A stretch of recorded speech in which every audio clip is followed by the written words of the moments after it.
J'habite à Cabreton, près du port, pas loin de la mer, mais que l'on n'entend pas en ce moment. Elle doit être confinée elle aussi. Le confinement oriente ma vie en ce moment. En ce temps de carême, vraiment, ma vie est orientée par cette situation nouvelle. Non seulement parce qu'il me refuse toute sortie de chez moi, mais aussi et surtout parce qu'il m'aide, et c'est ça qui est très, très prenant chez moi, il m'aide à me rendre beaucoup plus proche de ceux qui sont astreints à rester chez eux, et particulièrement proche, bien que lointain, mais proche par le cœur, par l'esprit, par la pensée, proche de ceux qui sont particulièrement atteints par le Covid-19. Je suis très sensible à ceux qui sont dans le désarroi, ceux qui sont dans la peur, ce que moi-même je ne vis pas pourtant. Et sensible aussi à ceux qui luttent pour la survie. Et puis je suis dans l'admiration de tout ce qui se fait de bon, de bien, dans ces circonstances, pour les uns, pour les autres, chez les uns, chez les autres.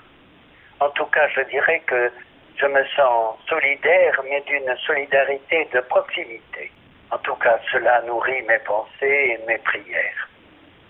Je dirais que le confinement ne m'enferme pas sur moi-même.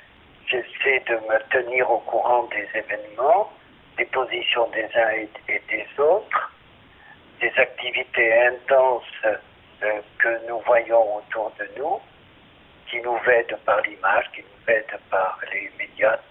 En tout cas, je dirais que le confinement n'est pas pour moi isolement. C'est vrai que les relations avec l'extérieur, elles demeurent quand même. Donc je ne me sens pas vraiment isolé.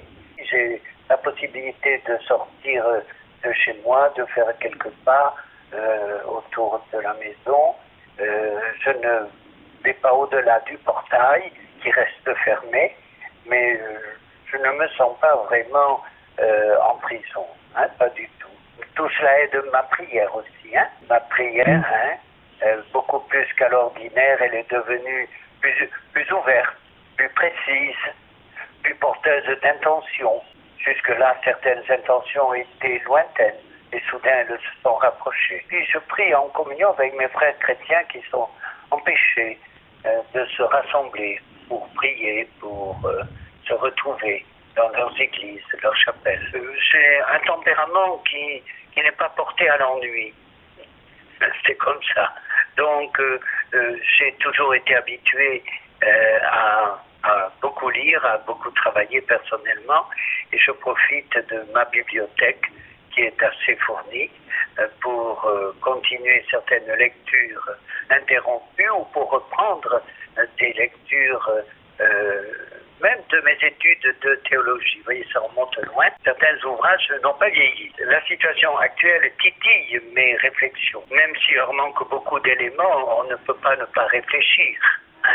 Et j'essaie de réfléchir sur la situation actuelle, sur ce qu'elle nous dit par rapport à ce que nous étions habitués à vivre dans nos styles de vie, dans nos consommations, dans tous ces domaines. Je m'interroge beaucoup là-dessus et je me demande aussi ce qui adviendra de tout ce que nous avons vécu hier après une crise comme celle-ci. Il me semble qu'il y a d'une œuvre qui devrait sortir de cette crise. L'Église aussi qui est frappée de plein fouet là, tellement si l'on peut dire. La voilà disséminée en ses membres. C'est une Église disséminée, si vous voulez, en ses membres, mais pas disloquée. Je me demande, je vois tous les efforts que l'on fait pour que l'on puisse vivre au mieux les fêtes pascales, mais je me demande si l'Église aussi n'aura pas à réfléchir sur ses façons de faire, sur les modes de vie qu'elle avait après cela. Elle aussi, elle est prise dans cet ensemble. Alors, voyez, c'est vous dire que je suis serein et plein d'espérance.